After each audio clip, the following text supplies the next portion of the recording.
Hello student, my name is Shivam Sharma and today we are going to discuss about the most beautiful chapter which is named Morphology of Flowering Plants। तो morphology of flowering plants को समझने से पहले अपने को समझना होगा morphology का क्या मतलब होता है। मॉर्फोलॉजी का मतलब होता है कि किसी भी चीज की आउटर स्ट्रक्चर की स्टडी करना। यानी कि अगर आसपास गार्डन में या फिर बगीचे में वगैरह में देखोगे तो तुम देख पाओगे कि किसी का स्टेम है ग्रीन कलर का, किसी प्लांट का स्टेम है ब्लैक कलर का और या ब्राउन कलर का। ठीक है, तो वो जो तुम बाहर की चीज एक्सटर्नल चीज को ऑब्जर्व करके स्टडी कर रहे हो उसको अपन बोलते हैं मॉर्फोलॉजी। ठीक है, तो मॉर्फोलॉजी ऑफ फ्लावरिंग प्लांट्स में अपन फर्स्ट टॉपिक उठाते हैं द रूट। ठीक है, तो अब रूट क्या होती है? रूट यार वो होती है जो कि प्लांट को बहुत ही अच्छे से स्टेबल करके रखती है। कितनी भी आंधी आ जाए, तूफान आ जाए, प्लांट अपनी जगह टिका हुआ रहता है। रूट और क्या कर सकती है? रूट एब्जॉर्प्शन पानी में मदद करती है, जो बेसिक चीज अपन ने यार शुरू से पढ़ रखी है। ठीक है, उसी के बारे में भी मैं बात कर रहा हूं। अब रूट का इनिशिएशन कैसे हो सकता है उसको जानने के लिए पहले तुमको बढ़िया सा आइडिया देता हूं मैं कि चने लो, चने को तुम रात को भिगो दोगे तो सुबह तक तुम देखोगे कि वो अंकुरित हो जाएंगे। ठीक है, अंकुरित हो जाएंगे, उनके ऊपर का तुम छिलका निकाल दो, फिर तुमको उसको स्प्लिट करके देख सकते हो। इस तरह से वो स्प्लिट हो जाएंगे और उसको अपन क्या बोलते हैं? कॉटिलिडन्स। वो जो दो जो है वो कॉटिलिडन्स है। देखो अपन इसको बोर्ड पे भी समझते हैं। ये इस तरह से जो तुम्हारे हाथ में आएंगे इनको अपन बोलते हैं कॉटिलिडन्स। ठीक है, अब ये जो दो कॉटिलिडन्स है जिससे अटैच्ड हैं, जिस स्ट्रक्चर से ये दो कॉटिलिडन अटैच्ड हैं, इस स्ट्रक्चर को बोलेंगे अपन एम्ब्रियोनल एक्सिस। Embryonal axis. ठीक है, एम्ब्रियोनल एक्सिस में सबसे टॉप पे जो होता है वो होता है पिम्यूल, और जो नीचे जो होता है ये होता है रेडिकल। पिम्यूल जो होता है सबसे फर्स्ट टॉप पे होता है और ऊपर दिख रहा है, इसलिए तुम अंदाज भी लगा सकते हो कि ये जो है ये क्या है? ये शूट का फॉर्मेशन करेगा। और जो रेडिकल है ये क्या करेगा? ये हमारे रूट का फॉर्मेशन करेगा। ठीक है, ये शूट का फॉर्मेशन करेगा, ये रूट का फॉर्मेशन करेगा। अब अगर मान लो मैं इस रेडिकल्स को बड़ा कर देता हूं, ठीक है, बाकी सब तो वैसा ही रखेंगे अपन। मान लो रेडिकल क्या हो गया है हमारा? इनलार्ज हो गया। ठीक है, ये इस तरह से हमारा रेडिकल क्या हो गया? इनलार्ज हो गया। ठीक है, ये पहले जैसे पिम्यूल है,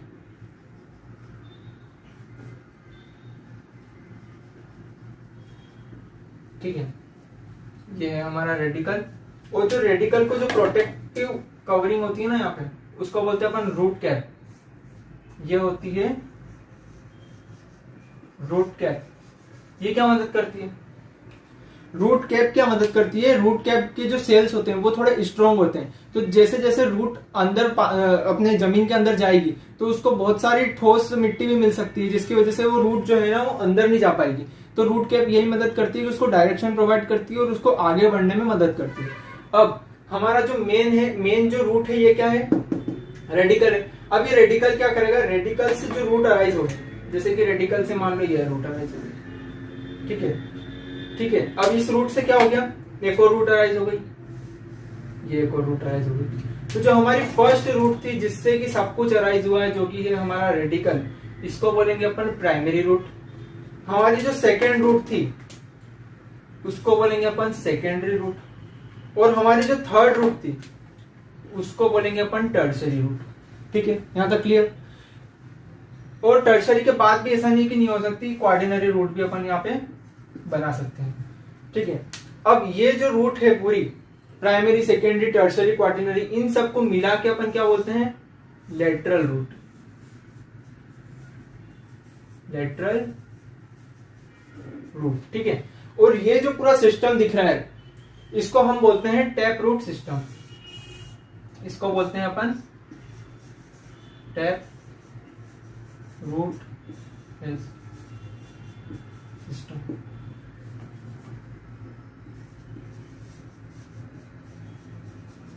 ठीक है, अब जो टैप रूट सिस्टम है, टैप रूट सिस्टम किसको बोलेंगे भाई? जब भी रूट रेडिकल से अराइज होगी और उनकी जो प्राइमरी, सेकेंडरी, टर्सरी इस तरह से रूट देखने को मिलेगी इसको बोलेंगे अपन टैप रूट सिस्टम। और ये सिर्फ और सिर्फ किस में देखने को मिलता है हमारा, ये देखने को मिलता है हमारा डायकॉट्स में। टैप रूट सिस्टम हमारा काय में देखने को मिलता है, हमेशा डायकॉट्स में देखने को मिलता है। ठीक है, अब मोनोकोट्स में क्या सिचुएशन होती है, अब हम थोड़ा आप मोनोकोट्स के बारे में समझने की कोशिश करते हैं।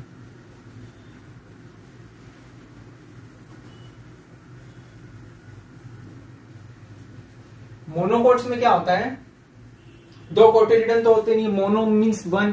ठीक है, तो मोनोकोट्स में क्या होता है, ये हमारा पिम्यूल है, ये हमारा रेडिकल है, ठीक है ना,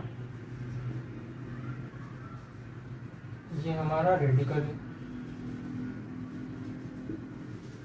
अब इसके बाद में जो इसकी नेक्स्ट कंडीशन आती है ना, उसमें क्या होता है, पिम्यूल तो होता है बट रेडिकल डिटैच्ड हो जाता है, क्योंकि इसमें रेडिकल जो होता है वो शॉर्ट लाइव्ड होता है। और ये किसकी कंडीशन है, ये है मोनोकोट्स की,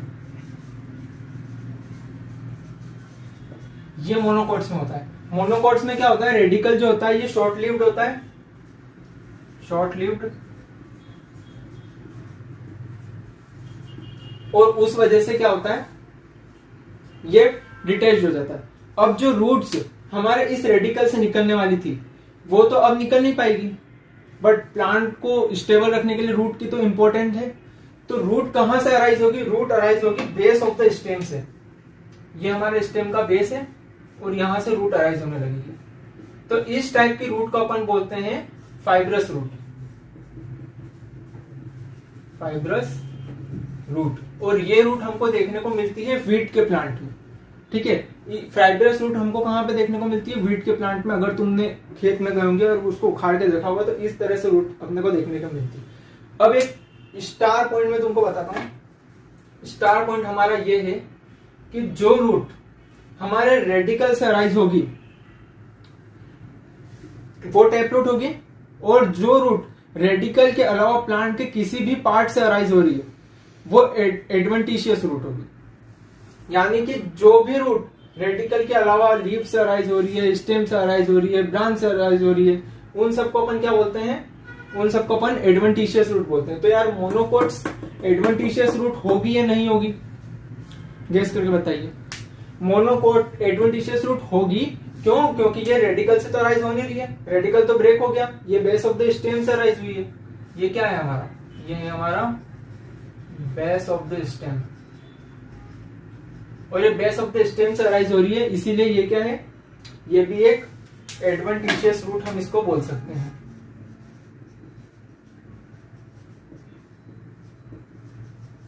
एडवेंटिशियस रूट, ठीक है। अब अपन एडवेंटिशियस रूट को थोड़ा और जानने की कोशिश करते हैं कि एडवेंटिशियस रूट और कहां कहां प्रेजेंट हो सकती है और किस तरह से प्रेजेंट हो सकती है।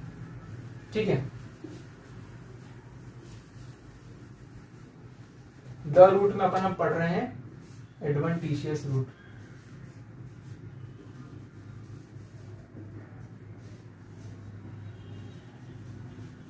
एडवेंटिशियस रूट, ठीक है। एडवेंटिशियस रूट अगर आप थोड़ा सा सोचो तो एडवेंटिशियस रूट बेनियन ट्री में प्रेजेंट होती है। क्यों, क्योंकि बेनियन ट्री में जो हमारी रूट्स अराइज होती है वो उसकी ब्रांचेस से अराइज होती है, जिसमें अधिकतर बच्चे झूला झूलते हैं। ठीक है, गांव वगैरह में अगर आप देखने जाओ तो बेनियन ट्री में जो रूट अराइज हो रही है वो रेडिकल से तो अराइज हो नहीं रही है, इसलिए बेनियन ट्री में जो रूट होती है वो एडवेंटिशियस रूट होती है। जैसे कि बेनियन ट्री आपको याद होगा, इस तरह से बेनियन ट्री होता है, यहाँ पे हमारी सॉइल आ जाती है, ठीक है, और ये बेनियन ट्री है, और बेनियन ट्री में हमारी जो रूट है वो इस तरह से अराइज होती है। ठीक है, अब ये कहां से अराइज हो रही है, रेडिकल तो यहाँ है नहीं, रेडिकल तो कहां है, रेडिकल नीचे से भी रूट अराइज हो रही है। ऐसा नहीं है कि इसके अंदर, ये बेनियन ट्री में भी टैप रूट सिस्टम है भैया, ये है, ये इस तरह से अराइज तो इसमें नीचे से भी हो रही है, बट क्योंकि ये रूट है तो इन रूट्स को अपन क्या बोलेंगे, एडवेंटिशियस रूट बोलेंगे। और एडवेंटिशियस रूट हम इनको क्यों बोल पा रहे हैं, क्यों, क्योंकि ये रेडिकल से अराइज नहीं हो रही है। और हम अगर एडवेंटिशियस रूट देखने जाएं तो स्टिल्ट रूट होती है जो कि शुगर केन में होती है। शुगर केन का अगर आप देखें तो शुगर केन में क्या होता है, नोड्स से रूट अराइज होने लगती है। शुगर केन में इस तरह से फाइब्रस रूट सिस्टम तो नीचे होता है, बाकी ये क्या होती है, शुगर केन की नोड्स होती है, और उसकी नोड्स से हमारी एडवेंटिशियस रूट अराइज होने लगती है इस तरह से। तो ये जो है ना, ये जो रूट्स हैं इनको अपन बोलेंगे एडवेंटिशियस रूट। अब प्लांट को ऐसी क्या मजबूरी पड़ गई कि उनके पास तो ये रूट थी ना स्टेबल होने के लिए, उनको इन रूट्स की क्या जरूरत पड़ गई। तो पेनियन ट्री और शुगर केन दोनों के केस में ये रूट क्या करती है, इनको सपोर्ट प्रोवाइड करती है, एक्स्ट्रा सपोर्ट प्रोवाइड करती है, क्योंकि पेनियन ट्री भी बहुत बड़ा होता है, ठीक है, और शुगर केन की भी रूट नीचे वाली उतनी नहीं हो पाती है जो कि उसको पूरी तरह से प्रोटेक्ट कर पाए। इसलिए उन्होंने क्या करा, दूसरी जगहों से भी रूट निकाली, जिसकी वजह से वो और भी ज्यादा स्टेबल रह पाए। ठीक है, तो अब अपन पढ़ लेते हैं रूट्स के बारे में कि मेनली रूट का फंक्शन होता क्या है। ठीक है, मेनली रूट का फंक्शन क्या हो सकता है, functions of root.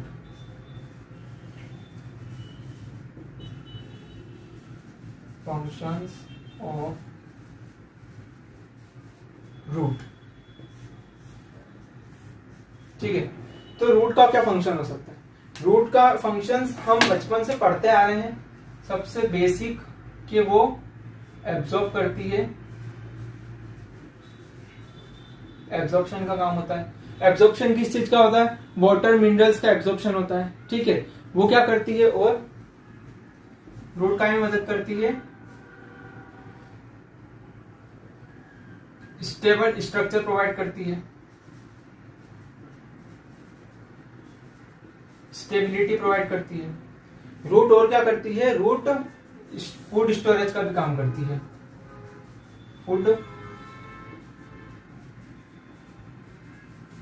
Root food storage का भी काम करती है, बट ये लेस अमाउंट में काम करती है, क्योंकि हाई अमाउंट पे जो काम करेगी वो अपनी फिर मॉडिफाइड रूट आ जाएगी, जो कि अपन आगे देखेंगे। ठीक है, तो ये क्या करती है, स्टोरेज ऑफ फूड में मदद करती है, और सबसे इंपॉर्टेंट ये प्लांट ग्रोथ रेगुलेटर का सिंथेसिस भी करती है।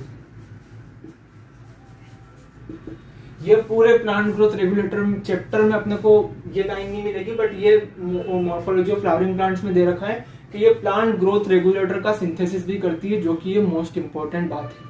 अब अपन एक रूट के स्ट्रक्चर, बेसिक स्ट्रक्चर को अगर अपन देखें तो रूट का क्या स्ट्रक्चर होता है, इस तरह से हमारी रूट होती है। इस रूट में यहां जो प्रेजेंट होती है इसको अपन बोलते हैं रूट कैप, रूट कैप। ठीक है, ये जो ऊपर वाला एरिया होता है ना, ये सबसे इलोंगेट एरिया होता है, और यहां पे क्या होता है, इस रीजन को बोलते हैं रीजन ऑफ मैच्योरेशन। इस रीजन को हम बोलते हैं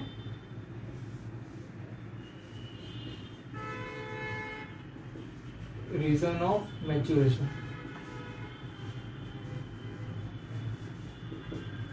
ठीक है, जैसे अपन मैच्योर हो जाते हैं, फिर बियर्ड्स वगैरह आती है, वैसे ये रीजन है, रीजन ऑफ मैच्योरेशन। तो यहाँ पे भी क्या है, ये रूट्स हेयर है, ये रूट हेयर क्या करते हैं, ज्यादा से ज्यादा एब्जॉर्प्शन में मदद करते हैं। ठीक है, और यहाँ पे एक पार्ट होता है, ये इतना इतना जो बाकी का जो पार्ट होता है, ये होता है रीजन ऑफ इलोंगेशन। यहाँ के जो सेल्स हैं ज्यादा से ज्यादा डिवाइड होते हैं, और ज्यादा से ज्यादा डिवाइड करके ये इलोंगेशन में मदद करते हैं। तो ये क्या होता है, reason of elongation.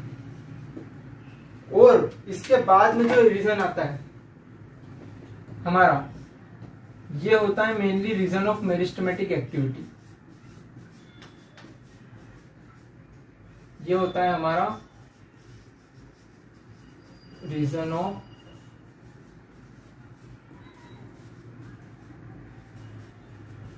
Meristematic activity.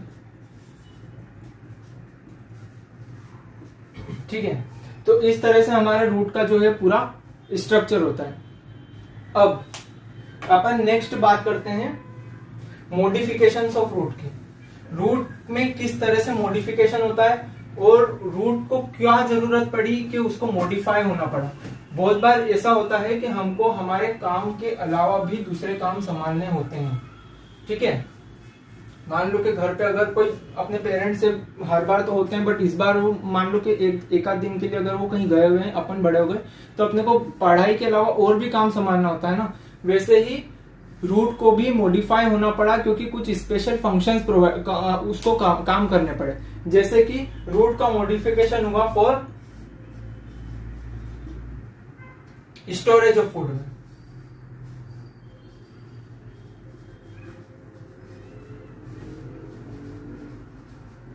Root का मॉडिफिकेशन हुआ स्टोरेज ऑफ फूड में, जो कि तुमको देखने को मिलता है कैरोट के अंदर।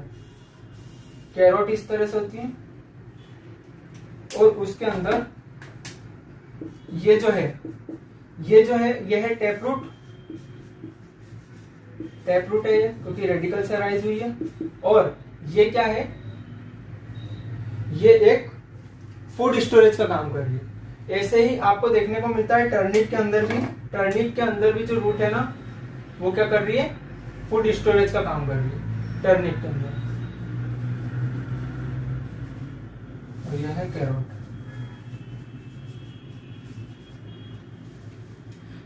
रूट जो है सिर्फ फूड स्टोरेज में नहीं बल्कि ये ऑक्सीजन लेने में भी बहुत बार मॉडिफाई हो जाती है, जैसे कि अपना होता है मॉडिफिकेशन ऑफ रूट में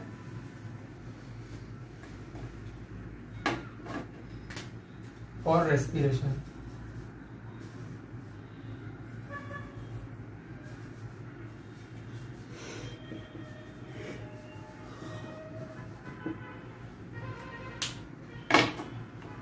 राइजोफोरा के अंदर जो कि हमको ये देखने को मिलता है, राइजोफोरा का इस तरह से ट्री होता है और राइजोफोरा की जो रूट्स होती है ना, वो इस तरह से मॉडिफाई हो गई है कि वो जमीन से बाहर निकल जाती है। और ये क्या करती है, ये ऑक्सीजन लेती है, यहां से O2 जाता है और यहां से CO2 बाहर हो जाता है। ये किसमें होता है, राइजोफोरा में होता है।